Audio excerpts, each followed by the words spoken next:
Olá pessoal, aqui quem fala é o professor e pesquisador Sérgio Henrique Souza Santos. Estamos aqui mais uma vez para o nosso quadro Evangelho, Consciência e Espiritualidade, onde buscamos sempre conectar estudos científicos do mundo moderno com os ensinamentos de Jesus. E para iniciarmos as reflexões de hoje, vamos fazer a nossa prece de abertura.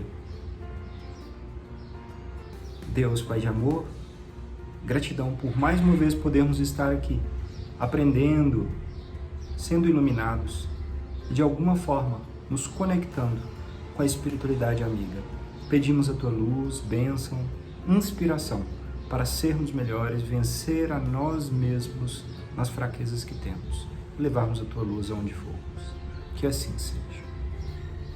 Muito bem, para iniciarmos as reflexões de hoje, nós vamos ler o Evangelho de Jesus segundo Mateus, comentado por Emmanuel e psicografado por Chico Xavier. Hoje nós vamos conversar sobre como o exemplo arrasta. E o tópico de hoje é Mateus capítulo 7, versículo 6. Não deis o que é santo aos cães, nem lanceis vossas pérolas diante dos porcos, para que não venham a pisá-las com seus pés e, voltando-se, vos despedacem. Não cesses de ajudar.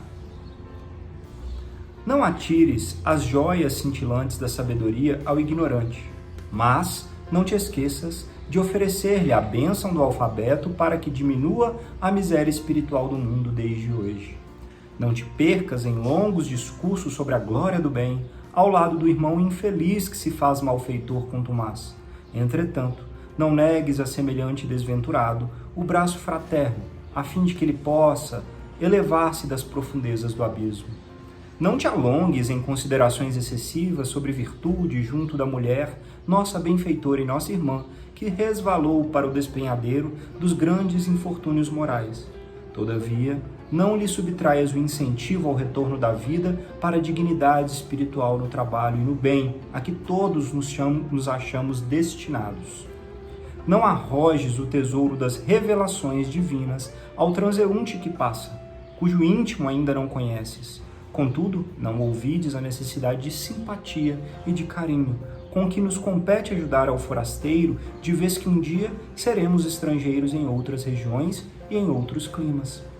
Não te precipites no pântano, mas ajuda-o a tornar-se produtivo, habilitando-o a receber valiosas sementeiras em próximo futuro. Não confie as tuas palavras e as tuas plantas selecionadas à esterilidade dos espinheiros.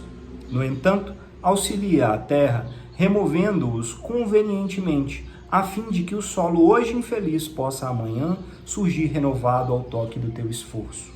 Não cesses de ajudar, construindo e elevando para o bem infinito. Não atires pérolas aos porcos, proclamou o Divino Mestre. Entretanto, essa afirmativa não nos induz a esquecer o alimento que devemos a esses pobres animais. A leviandade, a ignorância, a perturbação, a desordem, a incompreensão e a ingratidão constituem paisagens de trabalho espiritual, reclamando-nos atuação regeneradora. Não ouvidemos a palavra do Senhor quando nos asseverou, convincente: meu Pai trabalha até hoje e eu trabalho também. Que assim seja. Que passagem linda, né? Que esclarecedor, porque quantas e quantas pessoas eu já vi, e até as minhas próprias reflexões imaturas, eu já interpretei de uma forma errônea essa passagem, onde Jesus nos diz para não jogarmos pérolas aos porcos. Eu entendia muitas vezes que simplesmente não adiantava gastar tempo e esforço com pessoas que estavam despreparadas para receber qualquer coisa que eu queira oferecer. Isso é só meia verdade, isso é só parte da realidade. E o grande salto é a compreensão de uma verdade maior, que esse texto vem nos elucidar de uma forma brilhante. O que Emmanuel vem nos dizer e explicar? Que, na prática, o que nós temos que fazer é sim, não gastar energia com uma vibração ou conhecimento, entendimento que não está compatível com o que queremos oferecer. Mas isso não nos exime da obrigação de continuar ajudando da forma como o outro é capaz de ser ajudado. Olha a diferença. Eu não vou gastar palavras, vou gastar conhecimentos profundos, com palavras difíceis, ou falar de ciência de forma espetacular para quem não consegue compreender. Mas eu devo dar a compreensão numa frase popular, o alfabeto mínimo para compreender. Se eu não posso tirar alguém de uma situação altamente degradante e desconfortável, como as drogas ou a situação de rua, que eu ainda não posso converter e mudar aquela pessoa porque ela não está pronta de alguma forma, eu posso estender a mão e pelo menos matar a fome. Eu posso pelo menos fazer um esforço de ser ouvido para alguém que precisa.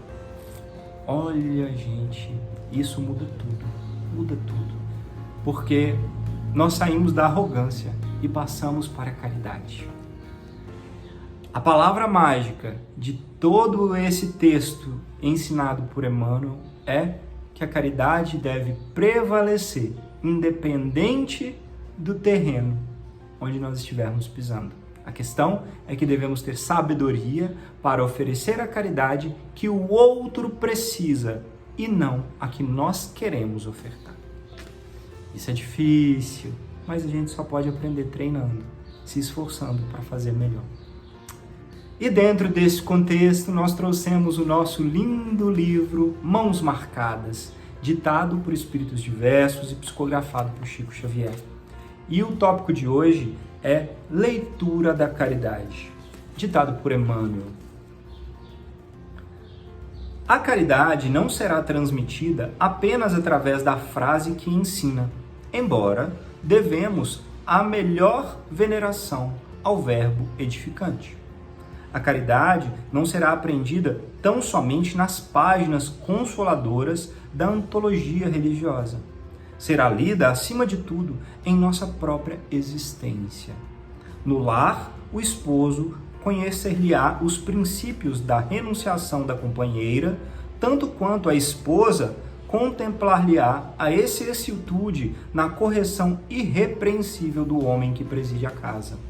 Os filhos observar-lhe-ão o ensinamento na conduta enobrecedora dos pais. E os familiares, no sentido comum, procurar-lhe-ão o tesouro vivo naquele que fala e se movimenta em seu nome. Nas instituições, os dirigentes identificar-lhe-ão sublimemente na cooperação digna dos subalternos, e os que obedecem notar-lhe-ão a grandeza que guardam a autoridade e orientam o serviço.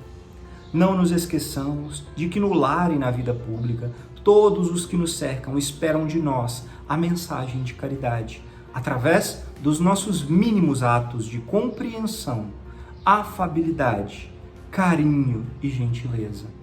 Nosso coração é diariamente lido pelos outros na palavra que emitimos, na frase que escrevemos, no compromisso que assumimos ou nos gestos que praticamos. É preciso lembrar, na altura de nossos atuais conhecimentos espiritistas, que não mais nos basta a doação do supérfluo para a revelação da divina virtude na ordem material da vida.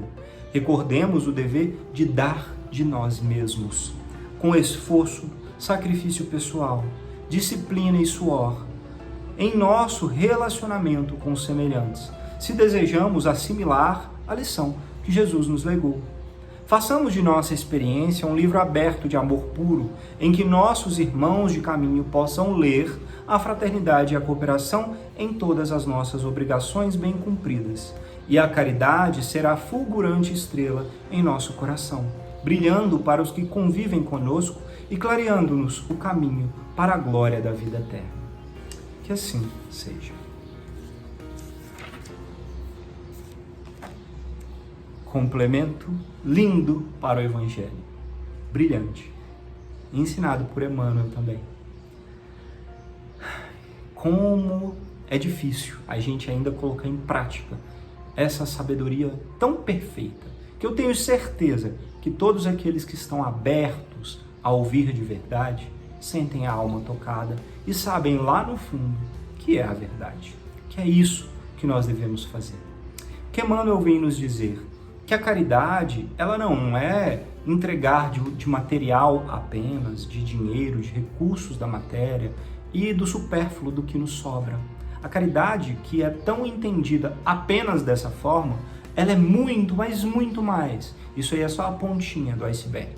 A caridade, ela, genuína, real, se manifesta ou deve se manifestar no nosso dia a dia, na nossa vivência de todo instante, em casa, quando nos relacionamos com esposo, esposa, pai, mãe, filho, filha, com os nossos familiares, na forma como nós agimos, pensamos, falamos, né? E acima de tudo, construímos esse relacionamento.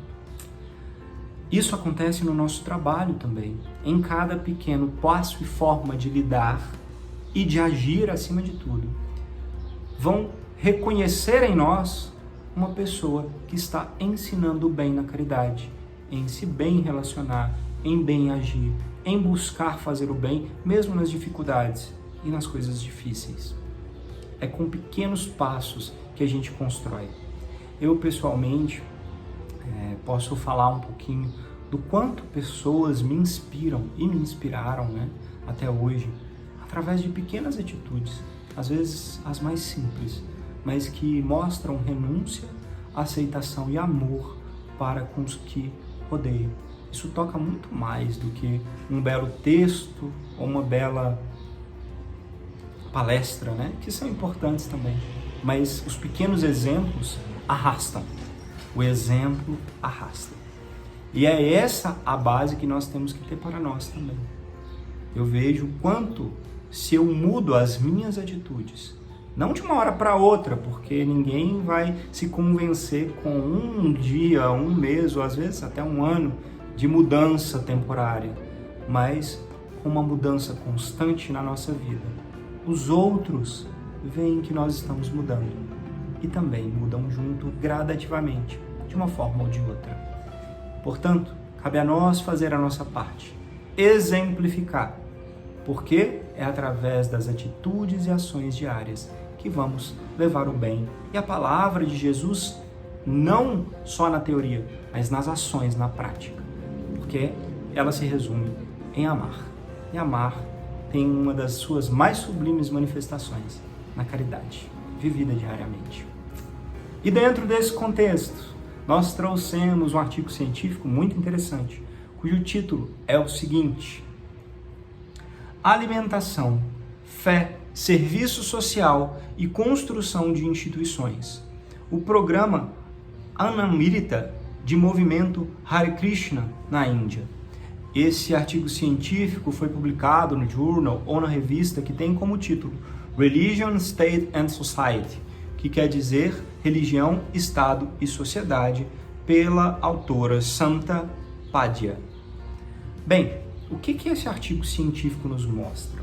Que a Índia é um país que tem muita riqueza, mas muita desigualdade social, muita pobreza nas ruas e na população mais carente. E o governo não consegue hoje, de forma efetiva, aplicar e ofertar assistência social mínima de saúde, alimentação e recursos para a população. Na prática, o que se vê, e tem vários outros estudos científicos mostrando, é que instituições religiosas ou espiritualistas, elas tendem a ofertar a caridade e o bem de forma prática também. E buscam levar, dentre muitas outras coisas, alimentos e assistência para aqueles que estão em estado mais lastimável, sem o mínimo de acesso ao básico para viver, né? E o que essa associação, né, associada aí ao movimento Hare Krishna na Índia, faz? Ela é uma instituição privada, né, particular, de um grupo, né, grande, associada a fins religiosos, mas que se vinculou ao governo e com isso começou a oferecer assistência à população mais faminta em diversas regiões. E esse estudo científico vem mostrar como essa associação entre governo e instituições privadas, mas com intuito de gerar o bem e a caridade, renovam e transformam a sociedade, geram o bem e servem de exemplo para como a união faz a força, né? Como a caridade se multiplica de uma forma exponencial quando nós associamos o bem e as atitudes de muitos para um prol comum. Portanto, que nós possamos fazer isso no nosso dia a dia e buscar fazer a nossa parte nas pequenas coisas, porque somadas elas são gigantes. É isso. Vamos então à nossa prece de encerramento. Gratidão ao Pai por esses ensinamentos benditos sobre a caridade e o amor. Que saibamos colocar em prática, recebendo as inspirações dos bons anjos e mentores que nos amparam e guiam todos os dias. Que saibamos levar esse laço de bem na mostra, na ação, àqueles que nos rodeiam, a cada passo dessa jornada. Abençoe e ilumine aqueles que mais sofrem, que nos acompanham e precisam de socorro, Senhor, nos gritos da alma, coração e mente. E assim pedimos a Tua bênção para esse encerramento, que assim seja. Gratidão a vocês pela oportunidade de conversarmos mais uma vez. Namastê e até a próxima.